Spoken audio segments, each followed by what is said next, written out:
மத்தேயு 27:37. அன்றியும் அவர் அடைந்த ஆக்கினையின் முகாந்திரத்தை காண்பிக்கும் பொருட்டு இவன் யூதருடைய ராஜாவாகிய இயேசு என்று எழுதி அவருடைய சிரசுக்கு மேல் வைத்தார்கள். 40. தேவாலயத்தை இடித்து 3 நாளைக்குள்ளே கட்டுகிறவனே, உன்னை நீயே ரட்சித்துக்கொள், நீ தேவனுடைய குமாரனானால் சிலுவையிலிருந்து இறங்கி வா என்று அவரை தூஷித்தார்கள். 42. மற்றவர்களை ரட்சித்தான், தன்னைத்தான் ரட்சித்துக் கொள்ள திராணி இல்லை. இவன் இஸ்ரவேலின் ராஜாவானால் இப்பொழுது சிலுவையிலிருந்து இறங்கி வரட்டும், அப்பொழுது இவனை விசுவாசிப்போம். 43. தன்னை தேவனுடைய குமாரன் என்று சொல்லி தேவன் மேல் நம்பிக்கையாயிருந்தானே, அவர் இவன் மேல் பிரியமாயிருந்தால் இப்பொழுது இவனை ரட்சிக்கட்டும் என்றார்கள். எல்லாரும் ஆண்டவரை பரியாசம் பண்ணாங்க. பார்த்தீர்கள் என்றால் 39வது வசனத்துல போற வரவெல்லாம் அவரை பரியாசம் பண்ணான். போற வரவனுக்கு அவன் என்ன சம்பந்தம்? இவர்களுக்காவது பிரச்சனை. இயேசுநாதர் பின்னால எல்லாம் ஜனங்கள்லாம் போயிட்டாங்க, நம்ம பதவிக்கு ஆபத்துன்னு நினைச்சாங்க பிரதான ஆசாரியர்கள்லாம். 39 சொல்கிறது, அந்த வழியாய் நடந்து போகிறவர்கள் தங்கள் தலைகளை துலுக்கி. போறவங்களுக்கும் வர்றவங்களுக்கும் என்ன பிரச்சனை? அவங்களுக்கு என்ன இயேசுநாதர் மேல பிரச்சனை? அவங்களாம் சொன்னாங்க, தேவாலயத்தை இடித்து 3 நாளைக்குள்ளே கட்டுகிறவனே. தேவாலயத்தை இடித்து 3 நாளுக்குள்ளே கட்டுகிறவனே இயேசுநாதருக்கு வச்ச பேர். அவருக்கு நல்ல பேர் தான் வச்சிருந்தாங்க. 3 நாளுல தேவாலயத்தை கட்டக்கூடியவர். அவர் தன்னுடைய சரீரமாகிய தேவாலயத்தை சொன்னார். 3 நாள் தேவாலயத்தை கூட கட்டிடலாம். இப்போ இருக்கிற தொழில்நுட்பத்தை வச்சு ஒரே நாளில் கூட கட்டிடலாம் ஒரு தேவாலயத்தை. அப்படிப்பட்ட தொழில்நுட்பங்கள்லாம் வந்துடுச்சு. கன்னியாகுமரி மாவட்டத்தில் ஒரு சிஎஸ்ஐ ஆலயத்தை அவர்கள் கட்டினார்கள். அதில் சில சட்ட சிக்கல்களெல்லாம் இருந்தன, எதிர்ப்புகள் சுற்றிலும் இருந்தன. ஆகவே அவர்கள் என்ன செய்தார்கள், கோர்ட்டில் போய் தடை உத்தரவு வாங்கிட்டா கட்ட முடியாது. அது ஒரு பழைய 200 வருஷ ஆலயம், பழுதடைந்து விட்டது, மறுபடியும் கட்ட வேண்டும். போன ஆட்சியில் இப்போ இருக்கிற மாநில அரசு சாதகமாக இருக்கு. இதுக்கு முந்தின அரசு, மாநில அரசு காலத்தில் வெள்ளிக்கிழமை சாயங்காலம் போய் 150 குடும்பங்கள் அந்த ஆலயத்தில் போய் தங்கினார்கள். தங்கி திங்கக்கிழமை காலையில் கோர்ட்டு திறக்கிறதுக்குள்ள இரவும் பகலும் வேலை நடந்தது. காங்கிரீட் ரூஃப் போடலை, மேலே வேற ஒரு ரூஃப் போட்டாங்க. ஒரு ஷீட்டு கூரை போட்டாங்க. மேலே போட்டு அதற்கான இரும்பு தூண்களை நிறுத்தி, இரும்பு தூண்களை நட்டி, அந்த வெள்ளிக்கிழமை சாயங்காலத்திலிருந்து திங்கக்கிழமை காலையிலக்குள்ள அந்த தேவாலயத்தை புதுப்பித்து விட்டார்கள். ஏன்னா கோர்ட்டில் போய் ஸ்டே வாங்க முடியாது. அது ஒன்று தான் அவங்க செய்யலாம், யாராவது எதிரிகள். கட்டி முடிச்சிட்டாங்க. 3 நாளைக்குள்ள தேவாலயத்தை கட்ட முடியும் இப்போ இருக்கிற தொழில்நுட்பத்தை வைத்துக்கொண்டு. அது பெரிய சாதனை கிடையாது. ஆனால் ஒருத்தனை சாவடிச்சா 3வது நாள் அவனால் திரும்ப வர முடியுமான்னு கேட்டால் வர முடியாது. அவர் தன்னை தான் சொன்னார், இந்த ஆலயத்தை நீங்கள் இடிங்க, 3 நாளில் கட்டுறேன்னு தன்னுடைய சரீரத்தை தான் சொன்னார், தன் உடலை தான் சொன்னார். என்ன நீங்கள் கொன்னா கூட 3வது நாள் உயிரோடு வருவேன்றதை தான் அப்படி சூசகமாக சொன்னார், ஓமானமாக சொன்னார். ஏன்னா பிசாசுக்கு புரியக்கூடாது. பிசாசுக்கு இவர் உயிரோடு வருவார்னு தெரிஞ்சா அவன் என்ன செய்ய மாட்டான், இவரை சிலுவையில் விட மாட்டான். பிசாசு என்ன நினைச்சான்? பிசாசு நினைச்சான் இயேசுநாதர் சிலுவையில் அறையப்பட்டு கொல்லப்பட்டா பாதாளத்துக்கு தான் வந்தாகணும். மரணம் பிசாசினுடைய அதிகாரத்தின் கீழே இருக்கு. அப்போ பிசாசினுடைய அதிகாரத்துக்கு கீழே வந்துருவான், இயேசுநாதர் வந்துருவார், பாதாளத்துக்கு வந்துருவார். பாதாளத்தின் அதிகாரமும் பிசாசு கிட்ட தான் இருக்கு. அப்போ தேவனுடைய குமாரனையே அடைத்து வைத்து விடலாம், நிரந்தரமாக அடைச்சி வச்சிடலாம் பாதாளத்தில் என்று அவன் திட்டம் போட்டான். தேவனுடைய வார்த்தையை நாம் அடைத்து வைத்து விட்டால் தேவனுடைய ராஜ்யமே பலவீனப்பட்டு போயிடும் அப்படின்னு அவன் திட்டம் போட்டான். அதனாலதான் ஆண்டவர் ரொம்ப வெளியரங்கமா சொல்லலை. 3வது நாள் நான் உயிரோடு எழும்புவேன்னு சொல்லலை. வெளியரங்கமா பகிரங்கமா சொல்லலை. பழைய ஏற்பாட்டிலையும் இல்லை, 16ஆம் சங்கீதத்தில் இருக்கு. அவ்வளவுதான். அதுவும் பூடகமா இருக்கு, ரொம்ப சூசகமா இருக்கு. ஓமானமா, உம்முடைய பரிசுத்தரை அழிவை காண ஒட்டுவதில்லை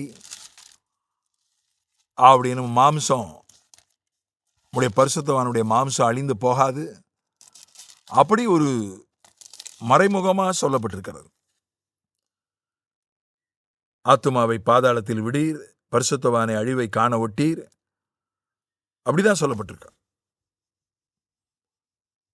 அதனால அதை தான் இவங்க சொன்னாங்க. 3 நாளில் ஆலயத்தை கட்டுகிறவனே பட்ட பேரு, நீ தேவனுடைய குமாரன் ஆனால் சிலுவிலிருந்து இறங்கி வா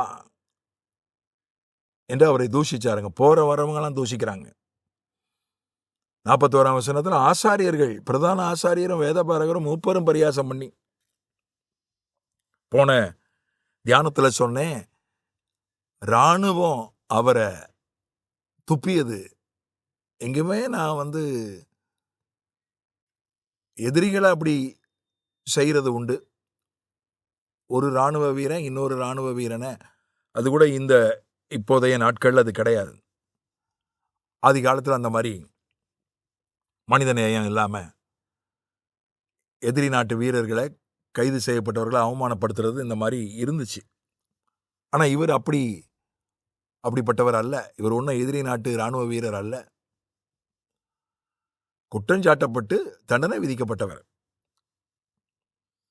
அவரை ஒரு இராணுவமே, மொத்த இராணுவ கூட்டமும் சேர்ந்து அவரை அவமானப்படுத்தியது, அவமரியாதை செய்தது என்று நான் உங்களுக்கு எடுத்து சொன்னேன். இங்க ஆசாரியர்கள், பிரதான ஆசாரியர், மூப்பர்கள், இவங்களுடைய வேலை என்ன? கர்த்தரை துதிக்கிறது. 2 வேலை தான். கர்த்தரை துதிக்கணும், மனுஷனுக்கு ஆண்டவரை பத்தி போதிக்கணும். இதான் அவங்க வேலை. அவங்க வேலை பரியாசம் பண்றது இல்லை. அவங்களும் பரியாசம் பண்ணினாங்க. மற்றவர்களை ரட்சித்தான். 2 நல்ல சாட்சி சொன்னாங்க. மற்றவர்களை ரட்சித்தான். 43ல தன்னை தேவனுடைய குமாரன் என்று சொல்லி தேவன் மேல் நம்பிக்கையா இருந்தானே, தேவன் மேல நம்பிக்கையா இருந்தானே, மற்றவர்களை ரட்சித்தானே. 2 நல்ல சாட்சிகளை சொன்னார்கள். ஆகினால அது மட்டும் இல்ல, கூட சிலுவையில் அறையப்பட்ட 2 கள்ளர்களும் கூட அவரை அவமதித்தார்கள், நிந்தித்தார்கள், தூஷித்தார்கள். போறவங்களும் வரவங்களும் தூஷித்தாங்க. ஆசாரியர்கள் பரியாசம் பண்ணினார்கள், கள்ளர்கள் நிந்தித்தார்கள். இல்ல, 3மே நடந்துச்சு. பரியாசம், தூஷணம், நிந்தனை. அதுல கூட ஒரு நல்ல சாட்சியை நாம் பார்க்கிறோம். அவங்க படிக்காதவனே அப்படிலாம் சொல்லலை.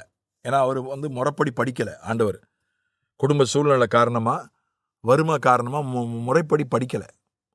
கல்லாதவராக இருந்தும் இதை நான் சொல்றதுக்கு நீங்க என்னை அனுமதிக்கணும். நான் ஒரு முறை இதை சொன்னப்போ ஒருத்தர் அதை ஆட்சேபித்து ரொம்ப வருத்தப்பட்டார். இயேசுநாதர் படிக்காதவர்னு சொல்லிட்டீங்களேன்னு அலுவலகத்துக்கு நேரில் ரொம்ப வருத்தப்பட்டுட்டு போனார். அதனால கல்லாதவர்னு பைபிள்ல இருக்கு. கல்லாதவராக இருந்தும் வேத எழுத்துல அறிஞ்சிருக்கிறாருன்னு ஆச்சரியப்பட்டாங்க. முறைப்படி அவர் போய் படிக்க, அன்னைக்கு இருந்த முறையின்படி போய் படிக்க முடியல. குடும்ப சூழ்நிலை, வறுமை. அது தரித்திரர் ஆனார்னு வேதத்தில் போட்டிருக்கு. ஆனா அவர் நான் ஃபார்மலா, அவர் சொந்த முயற்சியால எழுத படிக்க கற்று வேதத்தை கற்று தேர்ந்தார். 12 வயசுல வேதத்தை கற்று தேர்ந்து விட்டார். முறைப்படி போய் படிக்கலையே ஒழிய, அவர் சுயமாக படித்து, சுயம்பு அப்படின்னுவாங்க நம்ம ஊர்ல, சுயம்புவாக படித்து 12 வயசுல வேத நிபுணர் ஆயிட்டார். அதுல எந்த மாற்று கருத்தும் கிடையாது. படிக்காதவனே, கல்லாதவனேன்னு இவங்க கேலி பண்ணல. தச்சனே, எல்லாம் நாசரேத்துல சொன்னாங்க, அவன் தச்சன் தானே, தச்சன் மகன் தானே, தச்சன் மகனே சொல்லல.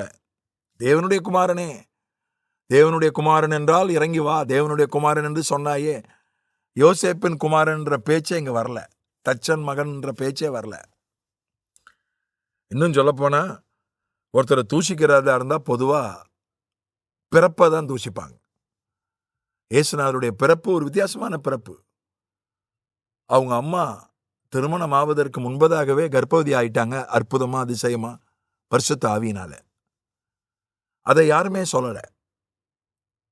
அதை யாருமே சொல்லி உங்க அம்மாவை பத்தி தெரியாதா, கல்யாணத்துக்கு முன்னாலே கர்ப்பவதி ஆயிட்டாங்க அப்படின்னு சொல்லவே இல்லை யாரும். இதுல பாருங்க ஆச்சரியமான விஷயங்கள்லாம் இருக்கு. ஒருத்தனை திட்டுறதா இருந்தா அம்மாவை தான் இழுப்பாங்க. எல்லா மொழியிலையும் பெரிய கெட்ட வார்த்தை அம்மாவை திட்டுறது தான். ஆனா அவங்க அம்மாவையே இழுக்கல. அவங்க தேவனுடைய குமாரன், இஸ்ரவேலின் ராஜா, தேவாலயத்தை 3 நாளிலே கட்டுகிறவன், மற்றவர்களை ரட்சிக்கிறவன், இந்த காரியங்களை தான் இழுத்தாங்க. இழுத்து நிந்திச்சாங்க, தூஷிச்சாங்க. அதனால இதுல எதுவுமே தனிப்பட்ட காரியங்கள் வரவே இல்லை. கலிலேய நாட்டுப்புறத்துக்காரன், கிராமத்தான், எதுவுமே சொல்லலை. ஏன்னா கலிலேயானாலே நாட்டுப்புறத்தார்கள், அதிகம் படிக்காதவர்கள். அதை எல்லாமே இழுக்கல. அந்த தூஷணங்கள், நிந்தனை, பரியாசம் கூட அவருடைய ஊழியத்தையும் அவருடைய ஆவிக்குரிய காரியங்களையும் சுற்றியே இருந்தன. அதனால நீங்க ஓரளவுக்கு மேல வளர்ந்துட்டீங்கன்னா உங்களுடைய தனிப்பட்ட காரியங்களை யாரும் பரியாசம் பண்ணவே மாட்டாங்க. உங்க நிறத்தையோ, உங்க உயரத்தையோ, உங்க உருவ அமைப்பையோ, உங்க குரலையோ, உங்களுடைய குடும்ப காரியத்தையோ ஒரு அளவுக்கு மேல நீங்க வளர்ந்துட்டீங்கன்னா அதை யாரும் இழுக்க மாட்டாங்க. உங்களை திட்டினானா கூட ஆரம்பத்தில் வேணா அதெல்லாம் இழுத்து திட்டலாம். அதுக்கப்புறம் உங்க ஆவிக்குரிய காரியத்தையும் உங்க ஊழிய காரியத்தையும் தான் வச்சு திட்டுவாங்க. இதைத்தான் நம்ம இயேசுநாதருடைய காரியத்திலிருந்து கற்றுக்கொள்கிறோம். ஆகவே பரியாசமா இருக்கட்டும், நிந்தனையா இருக்கட்டும், தூஷணமா இருக்கட்டும், அது ஒன்றும் நம்மை செய்ய முடியாது. அதுலேயும் நமக்கு சாட்சி உண்டாகும். ஆமென்.